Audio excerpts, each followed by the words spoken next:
자, 우리가 지난 중간고사 전까지 해서 하천 지형까지 이야기를 했고요. 자, 이제 이번 시간부터는 해안 지형에 대해서 이야기를 할 거예요. 해안 지형, 우리가 해안가, 바닷가에 가면 당연히 여러 가지 지형들이 있거든. 그것들이 왜 만들어졌는지, 그 다음에 어떻게 변해가는지, 뭐 그런 것들 공부를 할 거예요. 자, 기본적인 용어 좀 설명을 할게요. 자, 해안 지형을 형성하는 작용.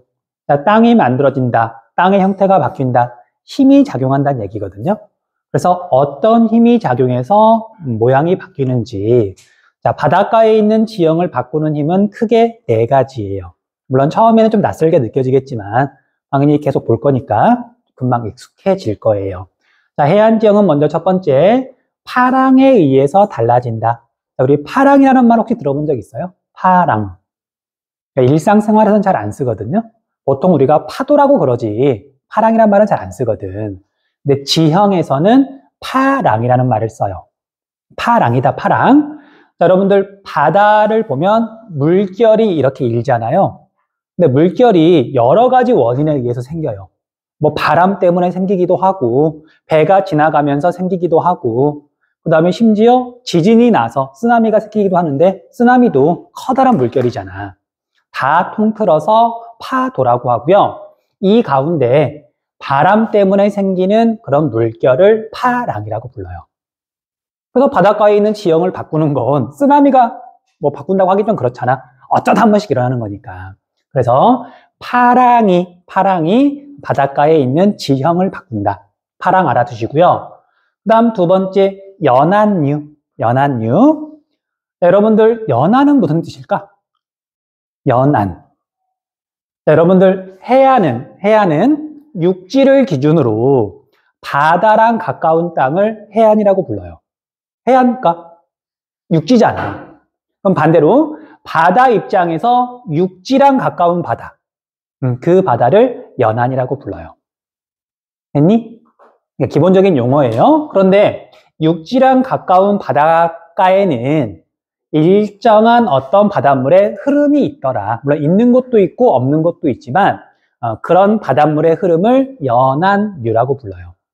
자, 자세히 이야기할 필요는 없어서 이야기하지 않을 텐데 해류랑 연안류랑은 완전히 다른 거야. 서로 아무 관련이 없어요. 해류라고 하는 건 적도 근처에 있는 뜨거운 바닷물이 극지방으로 가는 거고 난류. 극지방에 있는 차가운 바닷물이 다시 적도 쪽으로 돌아오는 거고 한류. 이런 게 난류, 해류인 거고 연안류는 난류, 한류하고는 전혀 다른 개념이에요. 자, 아무튼 연안류라는 게 있는데 얘가 왜 만들어지는지 간단하게 이야기를 좀 해줄게요. 자, 이거 형성 과정 같은 건 뭐 물어보거나 그러진 않으니까 뭐 굳이 이해하려고 할 필요는 없고요. 이해하면 다행이고 이해 못하면 잘 안 된다. 그냥 그러면 육지랑 가까운 바닷가에는 바닷물이 일정하게 흐르더라 정도로만 생각하고 있어도 돼요. 자, 얘가 육지라 그럴게요. 자, 육지는 당연히 약간 경사가 져 있고 이쪽이 바다인 거예요. 됐죠? 그리고 이제 이렇게 돌려서 생각을 할게요. 자, 우리가 먼 바다에서 육지 쪽으로 파랑이 다가와요. 파도가 쳐온단 말이야. 그런데 이렇게 육지 해안선하고 정말 나란하게 오는 경우도 있겠지만 이런 경우는 거의 없고 대체로 비스듬히 다가와요. 그러니까 바닷가에 가서 보면 파도가 이렇게 다가오잖아. 그럼 봐봐.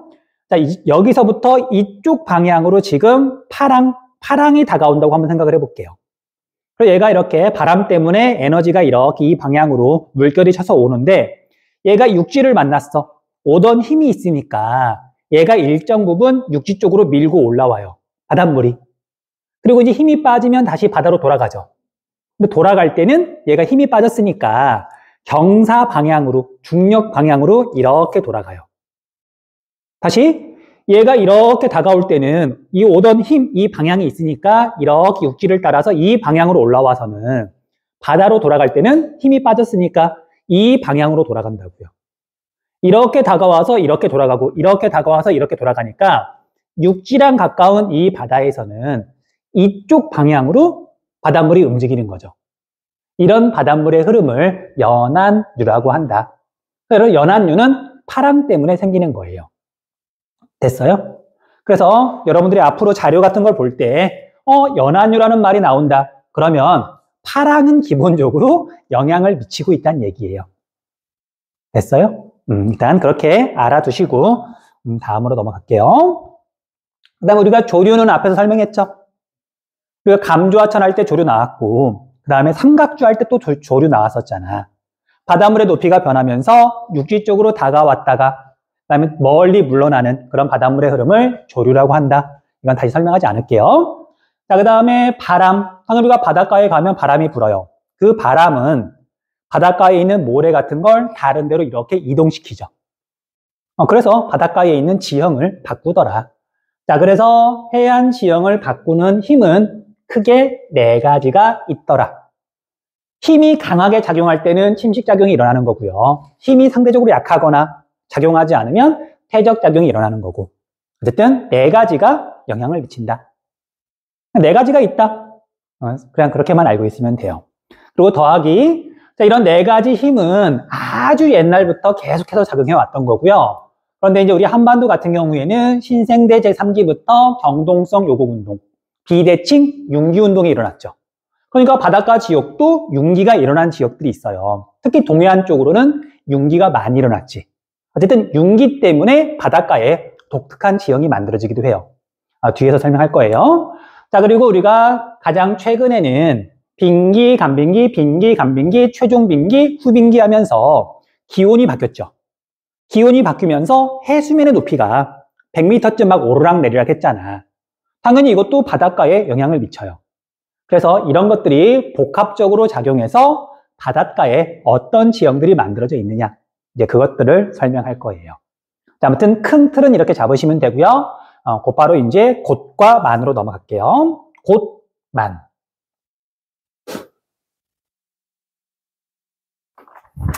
자, 여러분들 자연 상태에서 직선은 없어요. 자연 상태에서는 조금이라도 꾸불꾸불하거나 곡선이란 말이야. 그쵸? 자, 그래서 우리가 해안가, 바닷가를 갔더니 해안선이 직선이 아니라 이쪽이 바다, 이쪽이 육지. 뭐 이렇게 들쑥날쑥 이렇게 곡선 구불구불하단 말이에요. 물론 직선에 가까운 곳도 있겠지만 이렇게 구불구불한 게 보통이죠. 자, 이때 바다가 육지 쪽으로 쑥 들어와 있는 이런 곳을, 이런 지역을 만이라고 불러요. 만. 자, 만이라는 말은 여러분들이 뭐 헷갈리거나 그러진 않을 거예요. 근데 반대로 육지가 바다로 툭 튀어나와 있는 이런 지역을 곧이라고 불러요. 지읒받침. 지읒받침. 육지가 바다로 튀어나와 있다. 곧이라고 불러요. 자, 뭐 문제까지는 아니고요. 자, 여러분들 반도가 뭐죠? 반도? 한반도, 이베리아 반도, 뭐 태안 반도, 인도 차이나 반도. 그러니까 반도라는 말도 있잖아. 반도도 육지가 바다로 툭 튀어나온 곳을 반도라고 부르잖아요. 그럼 반도하고 곧하고는 어떻게 다를까? 규모가 달라요. 그래서 우리가 한반도라 그럴 때 우리 한반도가 이렇게 있으면은요. 당연히 이렇게 아시아 대륙이 있고 지금 우리 한반도가 바다로 툭 튀어나와 있는 거잖아. 얘는 규모가 커서 이 해안선을 따라서 곧과 만이 무수하게 있어요. 이해되니? 그러니까 반도는 규모가 큰 거, 그 다음에 곧은 규모가 작은 거. 이런 걸 곧이라고 부르는 거예요. 됐죠? 그래서 우리가 지금 바닷가에 있는 지형을 공부하는 거잖아. 그러니까 지형 단원에서 반도란 말은 나오지 않아요. 곧이라는 말이 나오는 거야. 일단 그렇게 구분하시면 돼요. 자, 다시 왼쪽으로 돌아가가지고요. 곧과 만 정리를 하자면 육지가 바다 쪽으로 돌출된 해안을 곧이라고 부르고요. 그 반대로 바다가 육지 쪽으로 들어간 해안을 만이라고 한다. 곧과 만 구분하시면 돼요. 그 다음에 곧하고 만은 자, 여러분들 이걸 완벽하게 이해하려면 우리가 물리를 할 줄 알아야 돼요. 자, 그래서 하지 맙시다. 그건 그냥 우리가 좀 단편적으로 이건 외운다기보다는 직관적으로 바라보시면 될 것 같아요. 자, 먼 바다에서 파랑이 다가와요. 파도가 이렇게 다가와. 다가올 때 만하고 곧하고 어느 쪽이 더 파랑 에너지를 세게 맞을까? 파랑 에너지가 언제가 강할 때 도착하는 걸까? 당연히 곧이 파랑 에너지가 더 셀 때 파랑 에너지를 맞는단 말이에요. 그래서 여기는 침식작용이 일어나는 거고요. 파랑 에너지가 세니까. 그 다음에 여기 만 같은 경우에는 파랑 에너지가 약하니까 퇴적작용이 일어나요. 자, 그 다음에 이건 물리니까 뭐 설명을 하지 않겠고요. 에너지가 이렇게 다가올 때, 이동할 때 바닷물의 이제 여기 수심에 따라서 얘가 휘기도 하거든요. 그래서 이 곳 같은 경우에는 에너지가 실제로 이렇게 집중하고요. 그 다음에 여기 만 같은 경우에는 파랑 에너지가 이렇게 분산돼요. 왜 이렇게 휘는지는 물리 선생님한테 여쭤보면 돼요. 자, 우리는 그거 필요 없고 여기는 파랑 에너지가 세다. 파랑 에너지가 집중한다. 그러니까 침식작용이 일어난다. 만 지역은 파랑 에너지가 약하다. 파랑 에너지가 분산되니까. 그래서 여기 점점점점 찍혀 있잖아요. 알맹이가 작은 게 쌓여 있다는 뜻이에요. 그냥 그렇게 곳과 만만 구분하면 된다. 됐죠? 자, 그래서 곳은 파랑 에너지가 집중하고요. 침식작용이 활발하다. 그리고 만은 파랑 에너지가 분산되고 퇴적작용이 활발하다. 그렇게 정리하시면 돼요. 그래서 고대는 이런 지형들이 만들어지고요. 그 다음에 만에는 이런 지형들이 만들어진다. 아래에서 이것들에 대해서는 공부를 할 거예요. 조금 이따 설명할게요. 자, 그래서 여기까지 간단하게 정리.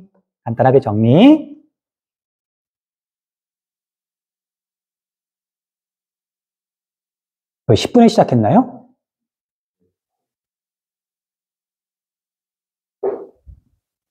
자, 45분까지 이전에 수업 마칠게요. 혹시 내가 깜빡할 수 있으니까 40분 되면 시간 얼마 안 남았다고.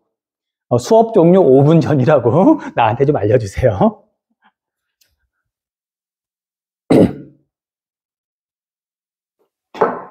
자, 우리나라의 해안 특징 볼게요. 우리나라 해안 특징.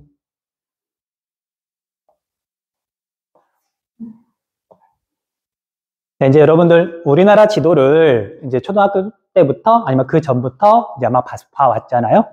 보니까 동해안은 해안선이 되게 단조롭고, 그 다음에 여기는 조차가 크다 작다. 굉장히 작아요. 평균적으로 한 20cm에서 30cm밖에 안 되거든요.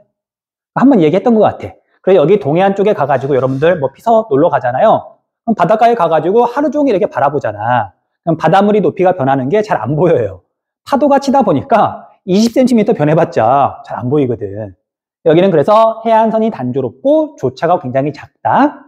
그에 비해서 서해안하고 남해안은 해안선이 굉장히 복잡하고 섬도 굉장히 많고 그 다음에 조차가 굉장히 큰 편이다.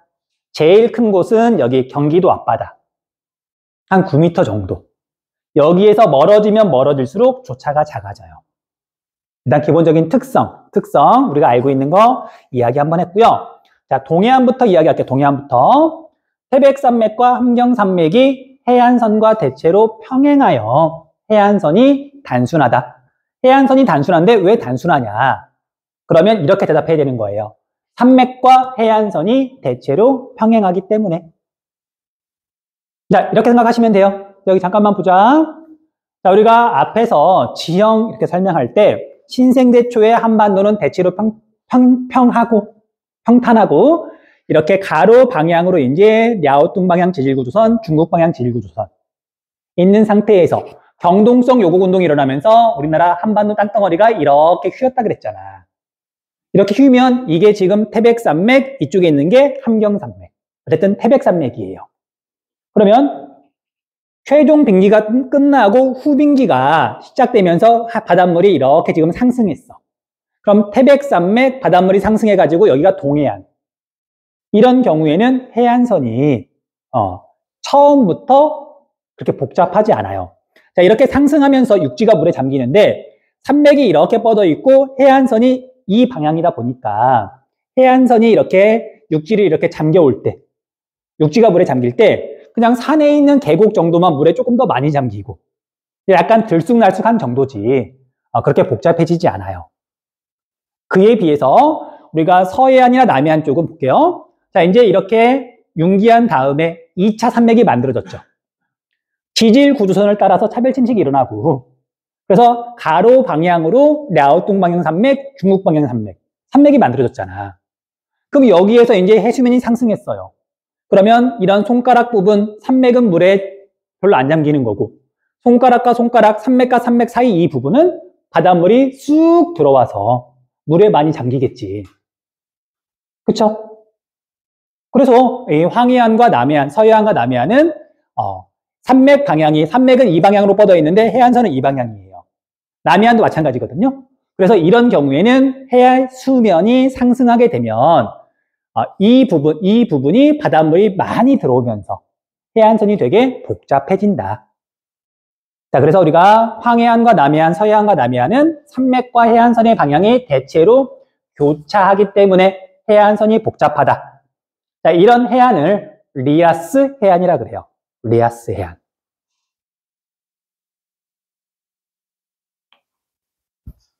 혹시 리아스 해안 기억나요? 들어본 적 있어? 자, 이미 설명은 다 했는데 정리를 하자면, 자, 우리가 아까 이렇게 모양을 만들었잖아요. 얘가 산맥이야. 2차 산맥이야. 그리고 산맥 사이 부분은 원래는 지질 구조선인데 지금은 해발고도가 낮고, 해발고도가 낮다는 얘기는 물이 모여서 흐른다는 얘기예요. 그리고 여기는 지금 하천이 흐르고 있는 거지.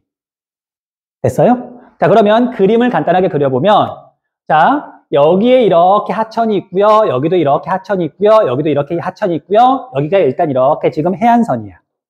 그리고 여기 부분은 지금 2차 산맥이에요.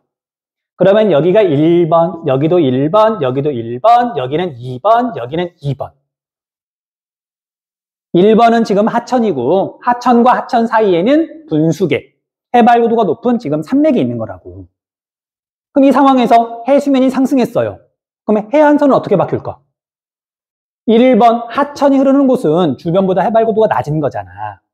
해수면이 상승하면 물에 쉽게 잠겨요. 이해하고 고개를 끄덕이는 거 맞죠? 네. 그래서 해수면이 상승하게 되면 하천은 물에 많이 잠기고요. 산맥은 당연히 물에 별로 안 잠기고요. 이런 식으로 하천이 여러 개가 이렇게 있으면은요, 해수면이 상승했을 때 해안선이 굉장히 복잡해지더라. 이런 해안을 리아스 해안이라고 부르는데, 이 하천을 에스파냐어로 리아라고 불러요. 그걸 리아가 하나가 아니라 여러 개다. 복수형인 거야. 됐죠? 자, 아무튼 그래서 리아스 해안이라고 한다. 리아스 해안이라고 한다. 자, 여러분들, 우리가 리아스 해안 세계적으로 흔할까 드물까? 흔할까 드물까? 쉽게 말하면 전 세계 해안선은 우리나라 동해안에 가까울까? 서해안, 남해안에 가까울까? 나중에 세계지도 한번 보면서 직접 확인해 보세요. 자, 우리 중국 해안선 보자. 복잡하니 단순하니? 상대적으로 단조롭죠. 자, 미국으로 한번 가볼게요. 자, 미국의 해안선은 자, 복잡한 편이니 단조로운 편이니? 자, 이쪽은 미국의 태평양 쪽, 이쪽은 미국의 대서양 쪽. 복잡하니 단순하니? 단순하죠. 그래서 리아스 해안은 세계적으로도 좀 드물어. 근데 우리나라가 또 세계적으로 대표적인 리아스 해안이에요.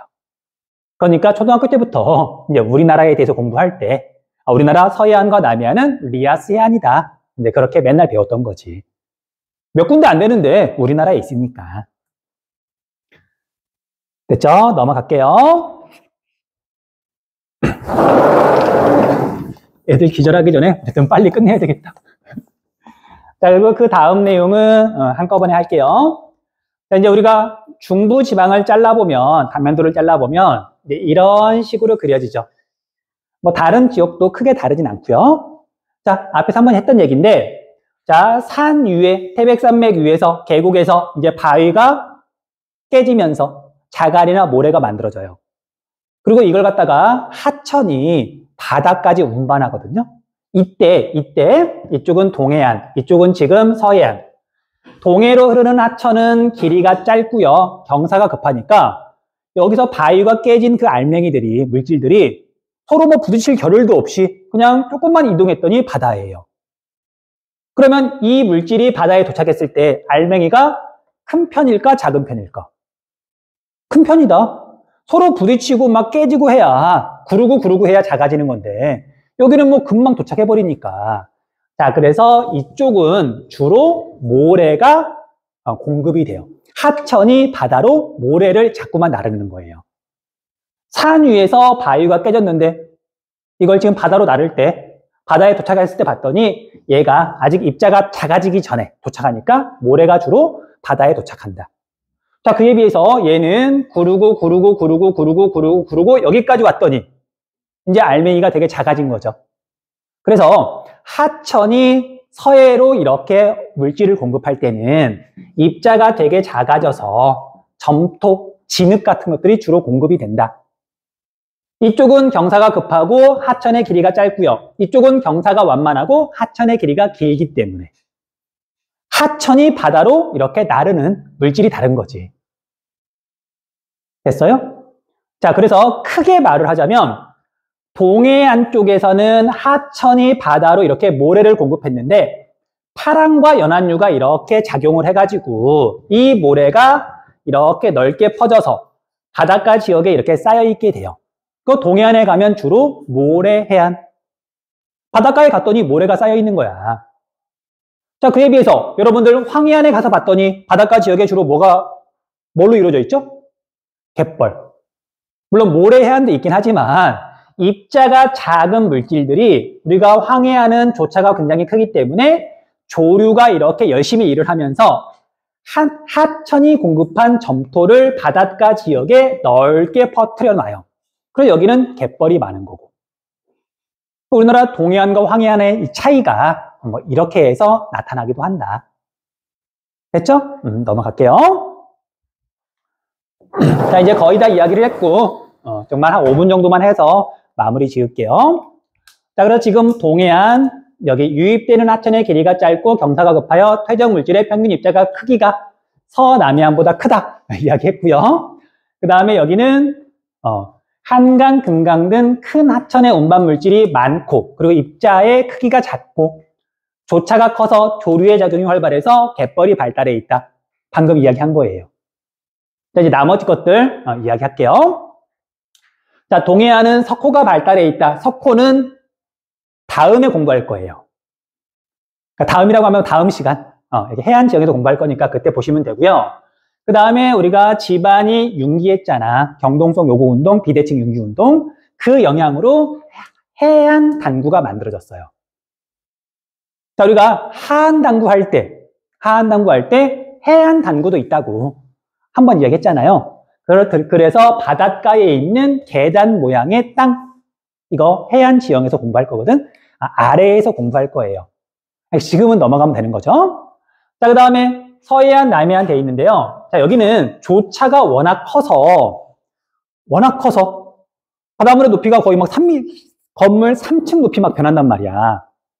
그래서 특별한 시설이 없으면 뭐 배를 타고 내리거나 할 때 너무 불편해요. 그래서 여기에는 큰 조차에 대비하기 위해서 특별한 시설들이 있더라. 자, 대표적으로 뜬다리 부두가 있고요. 인천에 가면 간문이라고 있어요. 자, 두 가지만 설명하고 이번 시간 마칠게요. 자, 여기 한번 보자. 여기 봅시다.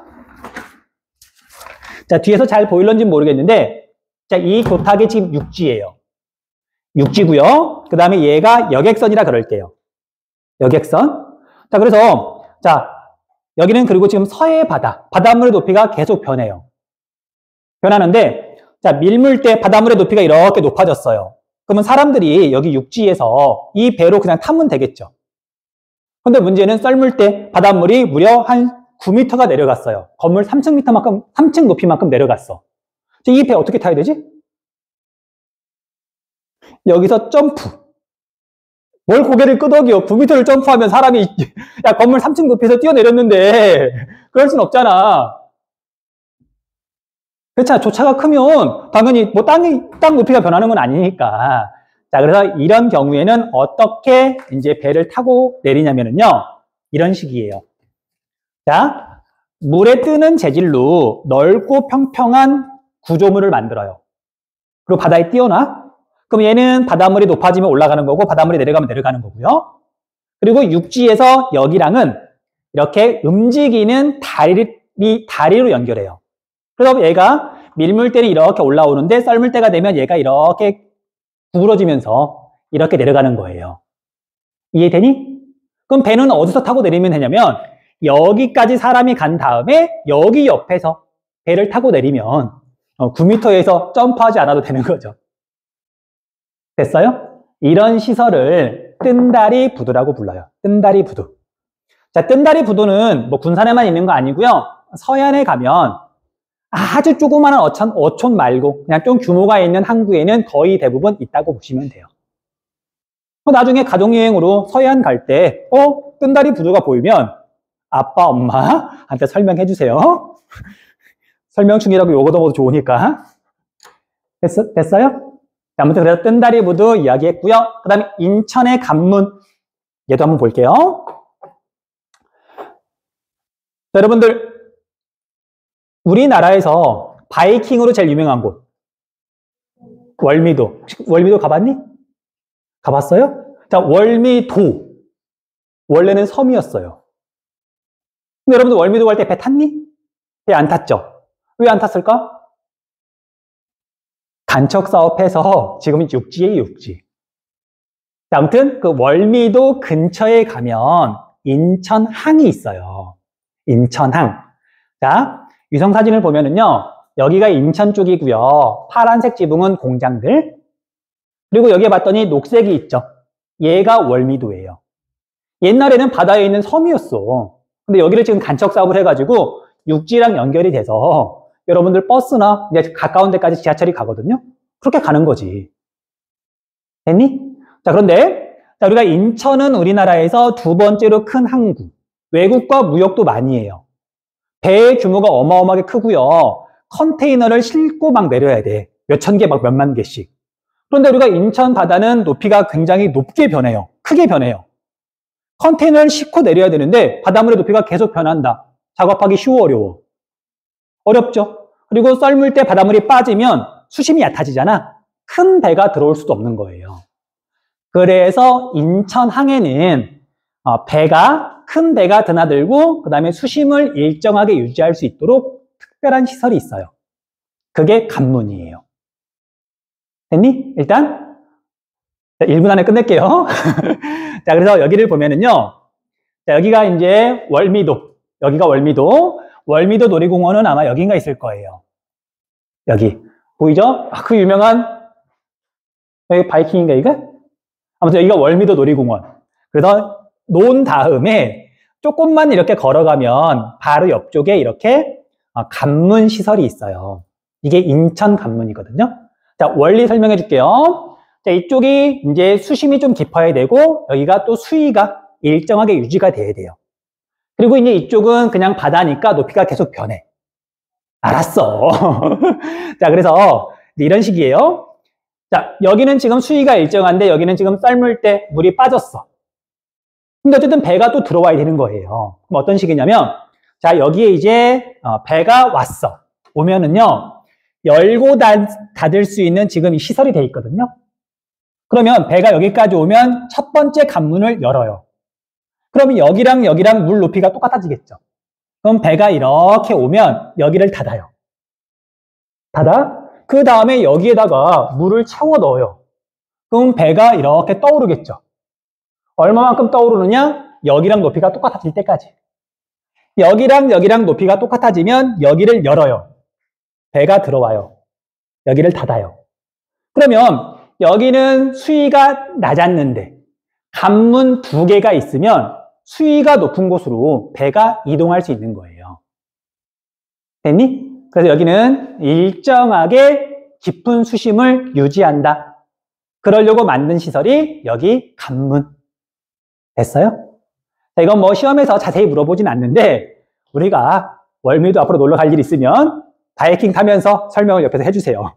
조금만 가면은 이런 시설이 있다고. 아마 2배는 더 무서울 거예요. 자, 여기까지. 나머지는 다음 시간에 할게요. 자, 우리가 어저께 우리나라 동해안과 그다음에 서해안, 남해안의 특징 설명했었죠.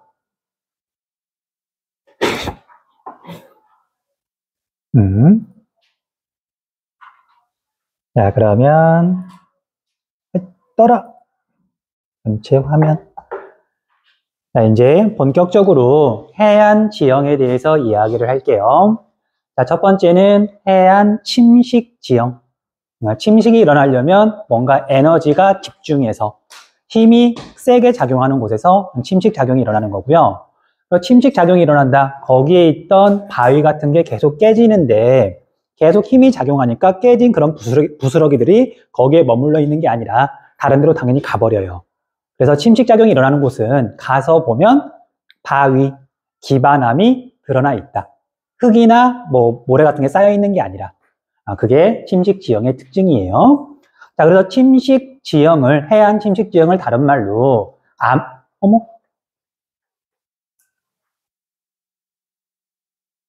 업데이트 됐다. 그러니까 다른 말로 암석 해안이라고 한다. 바위로 이루어져 있다. 지형이. 첫 번째는 뭐가 있냐면요. 파식대가 있어요. 파식대. 자, 파식대는 뭐냐면요. 자, 이건 어려운 내용은 아니라서, 그리고 좀 이따 정리할 시간 줄 테니까, 일단 설명 듣고 정리하세요. 자, 우리가 간단하게 단면도를 그리면, 여기가 이렇게 지금 바다고요. 그 다음에 육지는 당연히 이렇게 경사가 져 있잖아요. 그리고 여기는 파랑 에너지가 집중하는 곳이에요, 곳. 그래서 파랑 에너지가 여기 자꾸 땅을 깎아내는 이런 지역에서 해안 침식 지형이 만들어진다. 자, 파랑이라고 하는 건 바람 때문에 생기는 물결인데 당연히 파랑은 해수면에서만 일어나요. 수심 깊은 곳에서는 당연히 파도나 그런 게 없잖아. 침식이라고 하는 건 여기 근처에서만 일어나는 거고요. 여기 밑에서는 뭔가 침식이 일어나는 게 아니라 쌓이는 거죠. 자, 아무튼 그래서 여기에서 파랑이 계속 육지 쪽으로 다가와 가지고 여기를 계속 때리다 보면 10번 때려, 100번 때려, 1000번 때려 계속 때리다 보면 바위가 깎이겠죠. 그래서 점점 깎아 들어가요. 이렇게. 됐죠? 그래서 물론 여기 이제 무너져 내리는 거고 무너져 내리면 이제 이 안쪽은 이렇게 절벽이 되는 거겠죠. 자, 그래서 기본적으로 곳에는 이런 지형이 만들어지는데 파랑이 침식해서 만들어진 무대, 줄여가지고 파식대라고 불러요. 파랑이 침식해서 만들어 놓은 무대. 무대는 넓은 땅이잖아. 평평하고. 됐죠? 이 부분을 파식대라고 한다. 그리고 파식대가 만들어지면 그 안쪽으로는 절벽이 만들어지죠. 이걸 뭐라고 부르냐면요. 바다가 침식해서 만들어진 절벽, 해식애라고 불러요. 자, 이것도 이제 파랑이라고 하면 좋을 텐데 이건 파랑이 직접 만들었다기보다는 파식대가 만들어지는 과정에서 무너져 내린 거잖아요. 그래서 그냥 바다 해자를 쓴 거예요. 바다가 침식해서 만들어진 애는 절벽애예요. 됐어요? 해식애를 다른 말로 해안 절벽이라 그래요. 됐죠? 자, 이게 곳에서 만들어지는 기본적인 침식 지형이다. 자, 시간이 지나면 어떻게 되냐면요. 파식대는 점점 넓어지겠죠. 그리고 해식에는 점점 바다에서 멀어져요. 그래서 우리가 지금 공부하는 건 해안 지형이잖아. 바다를 중심으로 공부하는 거잖아요. 그래서 해식에는 시간이 지나면 점점 후퇴한다. 바다가 기준이니까. 그런 지문들이 나와요. 됐죠? 어려운 건 없을 거예요, 여기까지는. 물론 그 다음도 어려운 건 없어요. 자, 계속 나갈게요.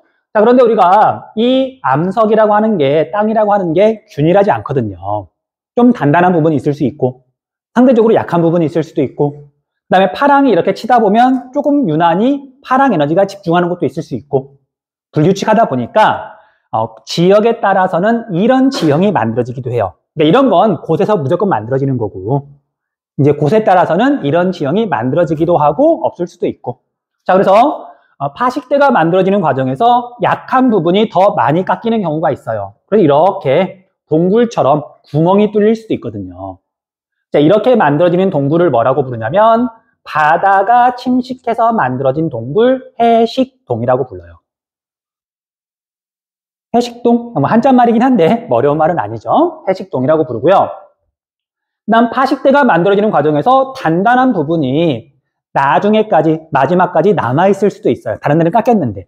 그래서 여기에 이렇게 뭔가 막대기 모양으로 남아있는 이런 지형을 씨, 띄고 스택이라고 불러요. 파식대 위에 있는 막대기 모양. 자, 해식동하고 C스택은 상대적으로 약한 부분이 먼저 깎이거나 상대적으로 강한 부분이 마지막까지 남거나 침식이 일어나는 과정에서 서로 침식의 속도가 다른 거죠. 그래서 얘랑 얘랑의 형성 과정은 차별 침식이에요. 차별 침식. 자, 우리 차별 침식이란 말이 침식 분지할 때 나왔잖아요. 뭐 어려운 말은 아니니까 넘어갈게요. 자, 그런데 이제 곳에 따라서는 이런 막대기 모양 말고요. 이렇게 가운데 구멍이 뚫린 아치 모양이 만들어지기도 해요. 자, 이런 건 C아치라고 부르는데 뭐 똑같은 거죠. 됐어요? 자, 이렇게 해안 침식 지형 정리하시면 돼요. 정리할 시간 잠깐 줄게요. 잠깐 주고 이제 이어서 해안 단구 설명할게요. 자, 뭐 별건 없죠. 여기는 뭐 어려운 건 없을 테니까 넘어갈게요. 자, 그 다음에 해안 단구. 자, 해안 단구에다가 강조 표시 좀 해놓을게요. 뭐 그렇게 어려운 개념은 아닌데 그래도 우리 인간한테 중요한 지형이라서 시험에서 은근히 자주 물어봐요. 자, 해안 단구를 자주 물어보는 이유는 얘 같은 경우에는 지반이 융기하거나 해수면이 하강할 때 만들어지는 건데, 근데 우리나라는 실제로 경동성 요곡 운동, 특히 동해안 쪽으로 융기를 지금도 하고 있다 그랬잖아요. 그러니까 우리나라에 실제로 흔한 지형이야. 첫 번째 이유. 그리고 융기해야 만들어지는 거기 때문에 경동성 요곡 운동 엮어서 문제가 나와요. 물어보고요. 그 다음 두 번째는, 자, 여러분들 다 그런 건 아닐 테지만 우리가 이제 중부지방에 우리나라 단면도를 그리라 그러면 맨날 이렇게 그리잖아요. 자, 동해안 지역 평지가 흔할까 드물까? 자, 이렇게 경사가 급한데 사람이 살기 힘들 거 아니야. 그런데 우리가 동해안에 가서 보면 강릉이나 속초나 도시들도 있죠. 그럼 그런 도시들은 어디에 있는 걸까? 커다란 도시는 아니더라도 여기도 분명히 마을이 있고 농사 짓고 사는 거잖아. 그 말은 뭐냐면 여기에도 평지가 있다는 얘기예요. 완전히 평평하진 않지만 충분히 농사 짓고 살 수 있을 정도로. 그러겠죠. 그런 곳들을 물어보는 거예요. 자, 그래서 여기에서 사람이 사는 평지는 첫 번째 해안 단구더라. 해안 단구를 자주 물어보는 거예요. 됐죠? 아무튼 그래서 해안 단구가 왜 중요한지 이야기를 했고요. 자, 형성 과정을 설명하자면요. 과거에 파식대나 해안 퇴적 지형이라고 되어 있는데 그냥 파식대라고 알고 있으면 되고요. 얘가 지반이 융기하거나 해수면이 하강하면 뭐 같은 거니까 해서 지금은 해수면보다 더 높은 곳에 있는 계단 모양의 지형, 이렇게 만들어진 지형을 해안 단구라고 부른다. 자, 물론 형성 과정 설명할 거예요. 자, 지금 설명할게요. 자, 이 그림을 그대로 이용하기는 좀 그렇고 그려야 되겠다. 이 그림이 약간 엉성한 부분이 있어서 그릴게요. 자, 우리가 지금 현재 시기는 언제냐면요, 최종 빙기예요. 미안. 최종 빙기가 아니고 최종 빙기 이전에 간빙기. 그냥 편의상 오늘날 후빙기하고 해수면이 비슷했다고 한번 가정을 해볼게요. 간빙기는 기온이 높았던 시기잖아. 그리고 지금 후빙기는 기온이 높은 시기잖아. 그러면 이 간빙기 시기에는 동해안 쪽이니까 이렇게 육지를 그리고요. 그리고 이렇게 지금 해수면을 그렸어요. 그래서 해수면이 여기에 있고 이 땅은 신생대 제3기부터 계속 융기를 하고 있는데 바닷물의 이제 높이가 최종 빙기가 됐다, 후빙기가 됐다, 바닷물의 높이가 변하는 거에 비하면 얘는 굉장히 천천히 일어나고 있거든요. 융기라고 하는 건. 그래서 어쨌든 얘는 계속 융기를 하고 있고 간빙기 지나서 최종 빙기 지나서 후빙기가 되면 어떤 지형이 만들어지는지 그걸 살펴볼 거야. 자, 그래서 첫 번째 간빙기 1번이라 그럴게요. 자, 그러면 1번 시기에 해수면이 요만큼이라고 가정을 하면 이 시기에 여기에 파식대와 해시계가 만들어져요. 자, 그래서 간단하게 그리면 이렇게 깎이고 이렇게 해가지고 지금 과거 간빙기 때 파식대와 해시계가 만들어졌다. 됐죠? 여기까지? 자, 그 다음에 시간이 지나서 이제 최종 빙기가 됐어요. 최종 빙기. 자, 간빙기에서 최종 빙기로 바뀌면 해수면이 하강하죠. 기온이 내려가면 해수면이 내려가잖아. 그래서 이렇게 2번 시기에는 해수면이 요만큼 내려간 거예요. 그 다음 다시 3번 시기. 최종 빙기가 지나고 오늘날 후빙기가 되면 다시 해수면이 이제 요만큼 높이만큼 다시 올라오는 거예요. 자, 그래서 낮아졌던 해수면이 다시 이렇게 올라와서 3번 시기 후빙기 때 해수면이 됐다. 됐죠? 여기까지? 자, 그래서 해수면이 내려갔다 올라오는 동안 얘는 조금씩 계속 융기를 해버린 거야. 됐어요? 그래서 얘가 내려갔다 올라와서 봤더니 땅이 원래 위치에 있는 게 아니라 이렇게 이 정도 융기를 해버려서 과거에는 파식되었지만 지금은 바닷물이 들어오지 않죠. 그리고 모양을 봤더니 계단처럼 이렇게 지금 단이 있더라. 원래는 이렇게 경사진 곳이었는데 여기가 지금 이렇게 평지가 만들어졌잖아요. 이런 지형을 해안가에 있는 계단 모양의 언덕, 해안 단구라고 한다. 됐어요? 정의는 그렇게 돼. 자, 그래서 여기는 이제 형성 과정이 중간에 약간 생략이 돼 있어가지고 조금 애매하게 그려져 있는데, 과거에 파식되었던 부분이, 지반이 융기하거나 해수면이 하강하게 되면, 원래는 이렇게 매끄러운 경사 부분인데, 여기에 이렇게 계단 모양으로 단이 생기더라. 이런 지형을 해안 단구라고 한다. 그렇게 정리하시면 돼요. 됐어요? 됐어요? 자, 그러면, 자, 이런 해안 단구는 지반의 융기량이 많았던 동해안에 주로 발달해 있고요. 융기랑 관련이 있으니까. 그리고 다른 데는 경사진 곳인데 여기는 평지. 과거에 파식되었던 곳은 평평하니까 대체로 농경지나 아니면 마을이나 아니면 도로를 만들거나 평평하니까 인간이 알차게 이용한다. 그렇게 정리하시면 돼요. 자, 마저 지형도 보고 설명을 할게요. 자, 해안 단구를 물어볼 때 이제 우리나라에서 가장 유명한 해안 단구를 주로 물어보거든요. 자, 여기에서 여러분들 혹시 아는 지역 있어? 아는 글씨? 정동진. 혹시 가본 친구 있니? 정동진이 뭘로 유명하죠? 해돋이로 유명해. 그러니까 사람들이 많이 가는 곳이야. 그래서 여러분들은 앞으로 정동진을 가면 해돋이만 보지 말고 해안 단구, 우리나라에서 제일 유명한 게 여기에 있거든요. 자, 그래서 정동진 초등학교 근처에 정동진역이 있고요.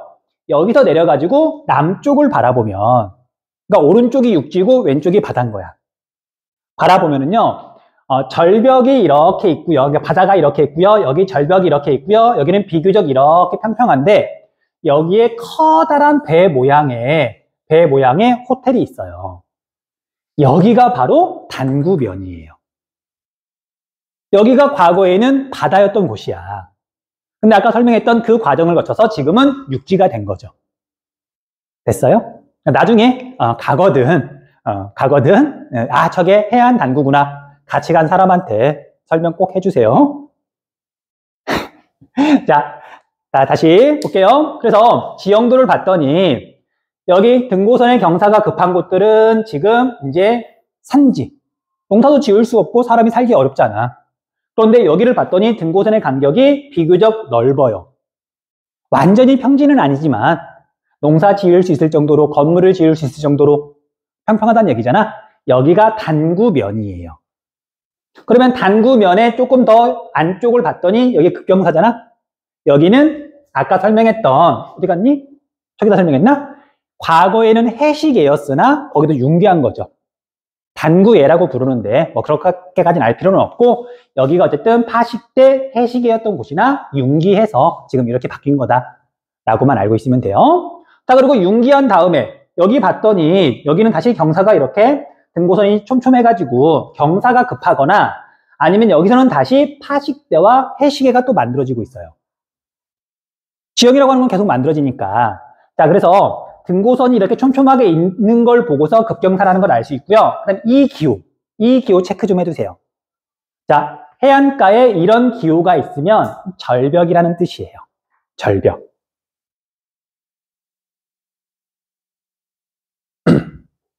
그래서 바닷가에 이런 기호가 있다. 해안 절벽, 해식예라고 생각하시면 돼요. 그리고 지형도에 나타나 있지 않지만 이 앞쪽에는 지금 파식대가 있는 거예요. 그렇게 구분하시면 돼요. 자, 그리고 이제 맨날 물어보는 거. 자, 여기 가가 이제 단구면이야. 해안 단구에서 평평한 면, 단구면인데, 여기는 과거에 파식대였어. 물이, 파랑이 영향을 미치던 곳이야. 지금은 물이 없지만.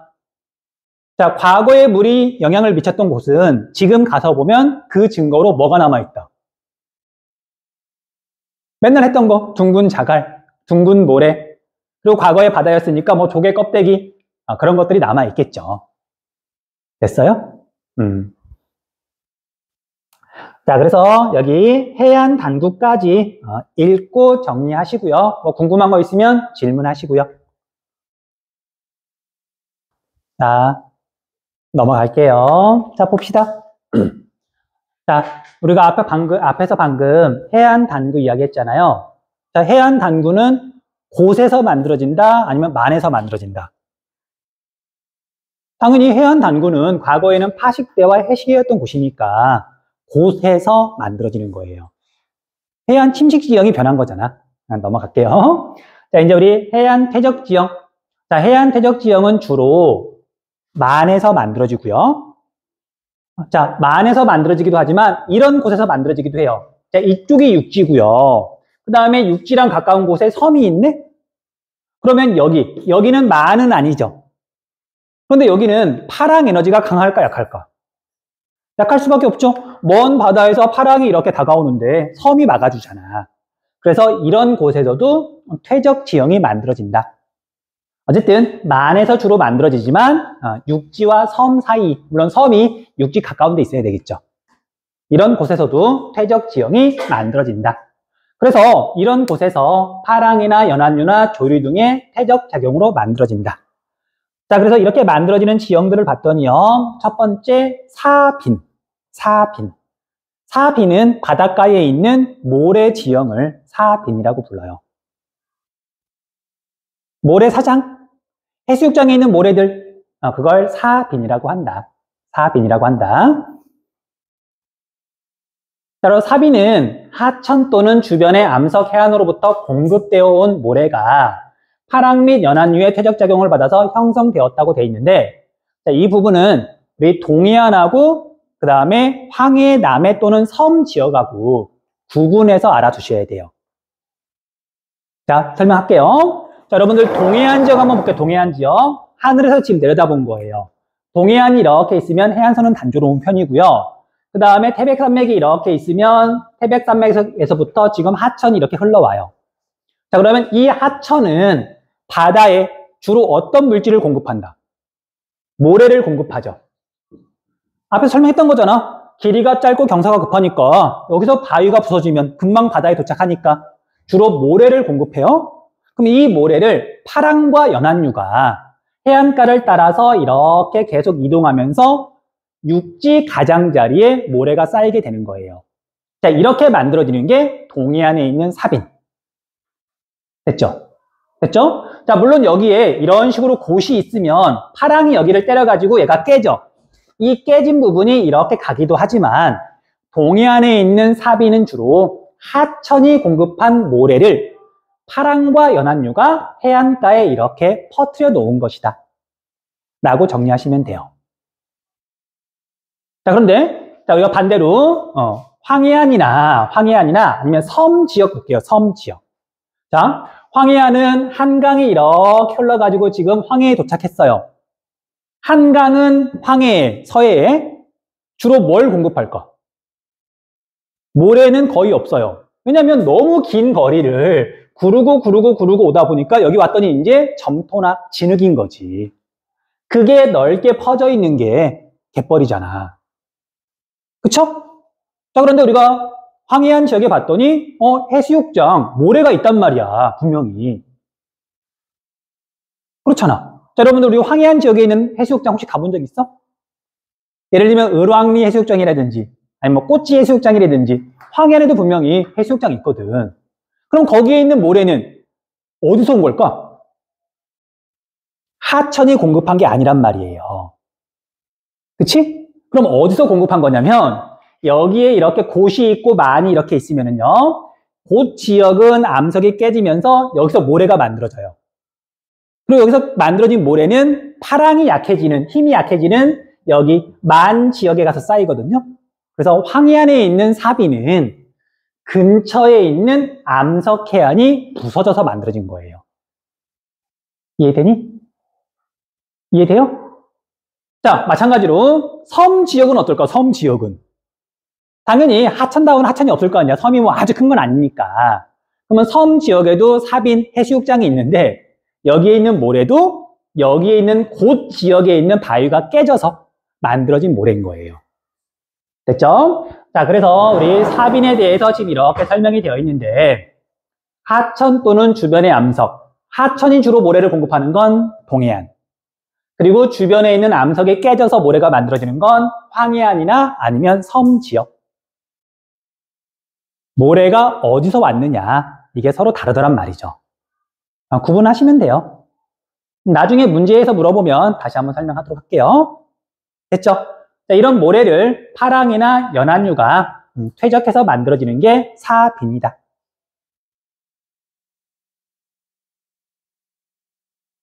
자, 육지 가장자리의 퇴적이라고 써 있잖아요. 자, 이것도 설명해 줄게요. 자, 이제 우리가 문제는 주로 지형도로 물어보는데, 자, 지형도가 이렇게 있어요. 이쪽이 육지고, 그림 잘못 그렸네. 이쪽이 육지고요. 이쪽이 바다예요. 왜냐면 지금 만 지역에 사빈이 만들어지니까 주로. 자, 그럼 볼게. 자, 파랑이 모래를 이렇게 가져와가지고 육지 쪽에 자꾸 쌓아두는데, 자, 여러분들 해수욕장에 있는 모래 위에까지 파랑이 막 넘치니 아니면 그 모래의 가장자리까지만 파랑이 영향을 미치니? 가장자리까지만이죠. 파랑이 모래를 가지고 와가지고 육지 쪽으로 자꾸 밀어붙이는 거예요. 그래서 해수욕장에 있는 모래 자체는 물에 잠기지 않아요. 그래서 사빈을 지형도에서 표시할 때는 바다에 속할까, 육지에 속할까? 사빈은 육지에 속해요. 그러니까 지형도를 봤더니 모래니까 점을 찍어서 표시하거든요. 이 점이 해안선을 기준으로 육지 쪽에 찍혀 있다. 사빈이에요. 사빈. 그리고 미리 말하자면 바닷가에 갔더니 이제 뭔가 쌓여 있어. 입자가 작은 게 점을 찍어서 표시하는데 바다 쪽에 점이 찍혀 있는 것도 있어요. 바다 쪽에. 얘는 물에 잠긴다는 뜻이야. 바다 쪽에 점이 찍혀 있으면 뭘까? 점토가 쌓여 있는 갯벌. 갯벌은 밀물대가 되면 물에 잠기잖아. 그래서 해안선을 기준으로 육지 쪽에 점이 찍혀 있으면 사빈. 아직 설명하지 않았지만 바다 쪽에 점이 찍혀 있으면 갯벌이에요. 그렇게 구분하시면 돼요. 넘어갈게요. 아이고. 자, 그 다음에 해안 사구 볼게요. 사구. 자, 다시 아까처럼 그림을 그리면은요, 여기가 이렇게 지금 만이 있어요. 이쪽이 바다고요, 이쪽이 육지라 그러면, 자, 우리가 바닷가에 이렇게 점이 찍혀 있다. 이건 사빈이에요. 사빈. 바닷물이 지금 만들어 놓은 거야. 파랑이 만들어 놓은 거예요. 그런데 우리가 해수욕장에 가서 보면, 자, 여러분들 아마 그런 기억이 있을 거야. 해수욕장 바다 바로 옆에서 모래사장에서 열심히 뛰어놀다 보면 배가 고파. 그러면 조금 안쪽으로 와서 보면 소나무가 심어져 있고 그 바닥은 모래로 보통 되어 있거든요. 거기다가 텐트 쳐놓고 또는 돗자리 깔아놓고 거기서 밥을 먹기도 하고 거기서 쉰단 말이야. 거기도 분명히 모래가 쌓여 있어요. 근데 그 모래는 과연 어떻게 만들어진 걸까?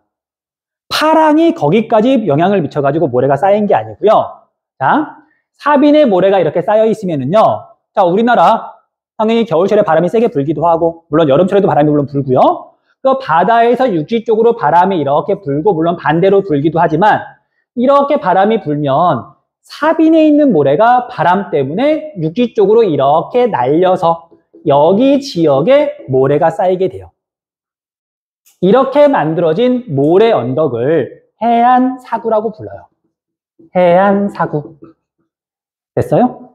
자, 사빈하고 해안사구는 연결되어 있는데 굳이 구분하는 이유는 사빈은 파랑이 만들어 놓은 거, 해안사구는 바닷물이 아니라 바람이 만들어 놓은 거. 만들어진 과정이 다르니까 구분해서 설명하는 거예요.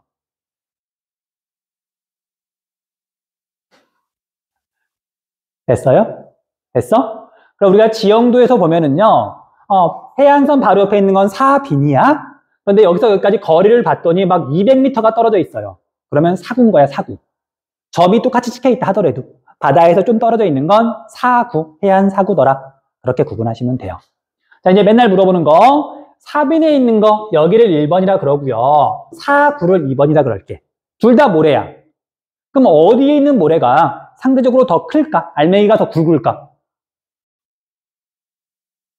처음에 사빈에 모래가 쌓이면은요, 바람이 불 때 상대적으로 가벼운 것만, 작은 것만 날아가겠죠. 그래서 사빈하고 사구하고 모래 알갱이의 크기를 비교하면 사빈이 더 커요.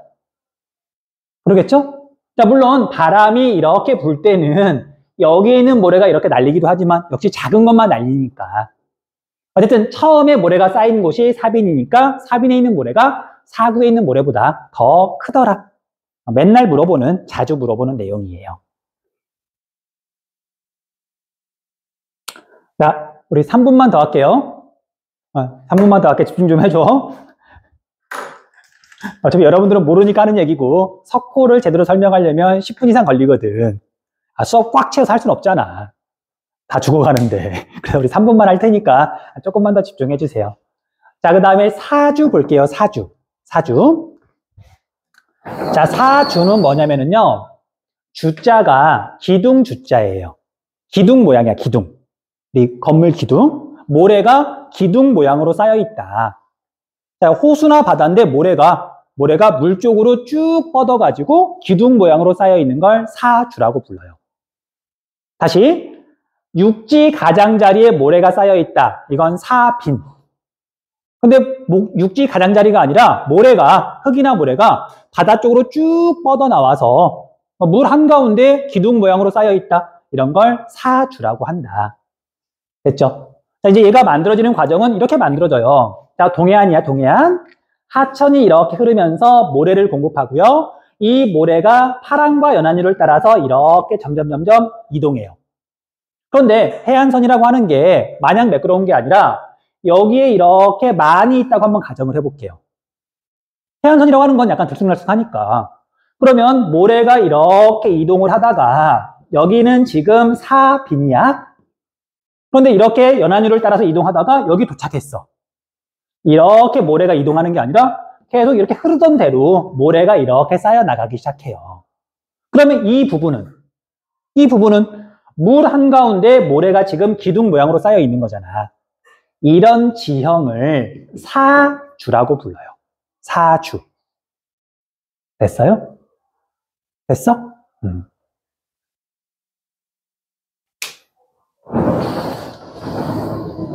그래서 지형도에서 보면 육지 가장자리에 모래가 쌓여 있다. 사빈. 그 다음에 모래가 뭔가 쌓여 있는 곳인데 양옆이 물이야. 물 한가운데 이렇게 기둥 모양으로 만들어져 있어. 그러면 얘는 사주인 거예요. 이름이 다른 거예요. 됐죠? 자, 그런데 이런 사주는 이런 만에서만 만들어지는 게 아니라 아까 설명했던 이런 곳에서도 만들어져요. 육지, 여기에 비교적 가까운 곳에 섬이 있어. 그럼 여기는 파랑 에너지가 약하죠. 자꾸 뭔가 쌓여. 그러면 여기가 쌓이면서 결국은 얘랑 연결이 되거든요. 얘도 사주야, 사주. 사주? 지금 모래 기둥 모양인 거잖아. 양쪽이 지금 물인 거잖아. 됐어요? 됐어? 자, 그런데 이렇게 만들어진 사주를 뭐라고 부르냐면요. 얘는 육지랑 섬이랑 연계되는 사주다. 육계사주라고 부르고요. 그 다음에 이 섬은 원래는 섬이었으나 육계사주가 만들어지면서 육지랑 연결됐죠. 이런 섬을 육계도라고 불러요. 육계도. 물론 우리가 자주 쓰는 단어는 아니긴 한데 육계도라고 한다. 혹시 여러분들 성산일출봉 가봤니? 제주도? 가봤어? 여러분, 성산일출봉은 제주도가 이제 이렇게 크게 있으면은요, 원래는 바다에서 화산이 폭발해가지고 만들어진 섬이었어, 섬. 그런데 여러분, 성산일출봉 갈 때 배 탔니, 안 탔니? 안 탔을걸? 버스 타고 가서 내려서 뭐 올라가는지 안 올라가는지 모르겠지만, 버스 타고 가요. 왜? 제주도랑 성산일출봉이랑 가까이 있다 보니까, 여기 사이에 사주가 만들어져 있어서, 그래서 사주 규모가 크다 보니까 그 위에 도로도 있고요. 집들도 있어요. 됐니? 이런 경우 육계도, 육계사주. 그렇게 정리하시면 돼요. 됐죠? 자, 오늘 여기까지 하고요. 다음 시간에 석호부터 해가지고 마무리 지을게요.